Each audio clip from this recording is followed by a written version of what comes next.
Cris, muito boa tarde para você, todo mundo que está nos acompanhando. Segue esse julgamento no Supremo Tribunal Federal para decidir se governadores e prefeitos podem ou não proibir missas e cultos presenciais na pandemia. A gente está iniciando agora a segunda parte desse julgamento, então, com os votos dos ministros. Faz a leitura do seu voto agora o relator dessa ação, o ministro Gilmar Mendes. Inclusive, essa ação ela foi ajuizada pelo PSD contra um decreto do governo de São Paulo que estipula uma série de medidas emergenciais voltadas ao combate à pandemia, entre elas justamente essa realização presencial de cultos, missas e demais atividades religiosas de caráter coletivo. A gente lembra que no início dessa semana o Gilmar Mendes vetou a suspensão do decreto estadual, mantendo as restrições.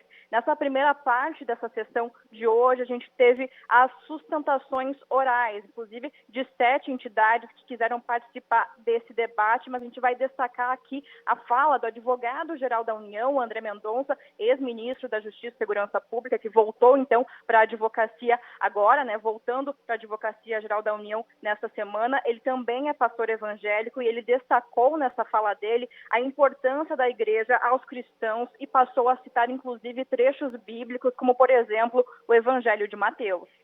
Jesus Cristo, conforme relata São Mateus, disse: por onde estiverem 2 ou 3 reunidos em meu nome, ali eu estarei no meio deles.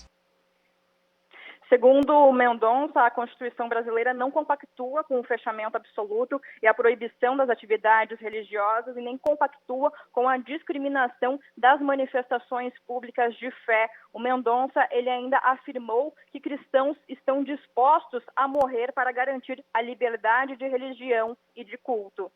Não há cristianismo, e aqui eu concluo, sem vida comunitária. Não há cristianismo sem a casa de Deus. Não há cristianismo sem o dia do Senhor. É por isso que os verdadeiros cristãos não estão dispostos jamais a matar por sua fé, mas estão sempre dispostos a morrer para garantir a liberdade de religião e de culto. Que Deus nos abençoe, tenha piedade de nós. E eu começo por mim.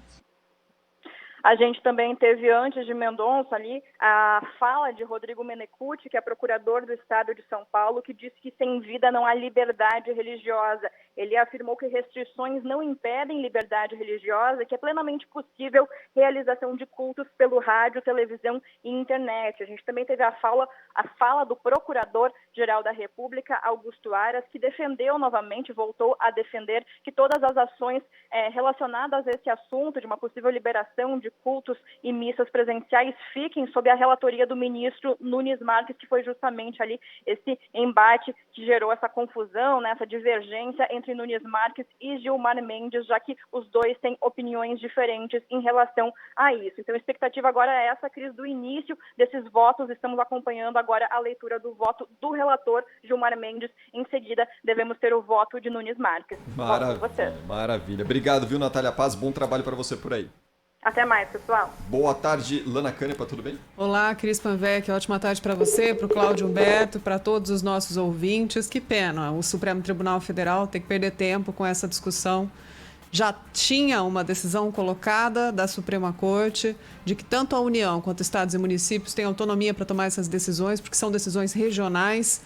E se a decisão foi tomada com base no que está acontecendo em cada estado, em cada capital, só para você ter uma ideia, ouvinte, hoje são 21 capitais que têm mais de 90% dos leitos de UTI ocupados. É impressionante como a situação é grave na maior parte do país.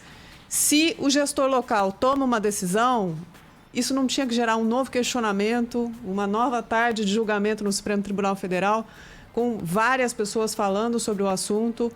Não tem outro remédio. O remédio é amargo, mas é esse que tem. Distanciamento social é a única solução, junto com a vacina, para a gente superar esse momento.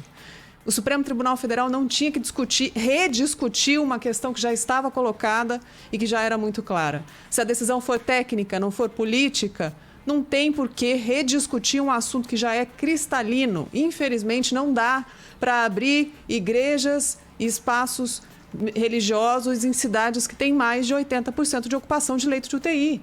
É uma constatação.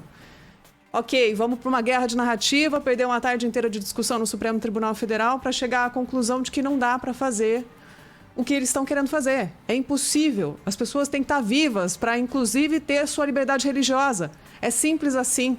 E é uma guerra que a gente está vivendo agora. Não tinha que perder tempo com essa discussão. Eu lamento muito que o Supremo volte ao assunto justamente para tentar forçar a barra e checar a corda no argumento defendido pelo presidente Jair Bolsonaro de que isolamento não resolve o problema. Pois é a única solução que a gente tem hoje, infelizmente, junto com a vacina e com o auxílio emergencial, para as pessoas terem o que comer, né?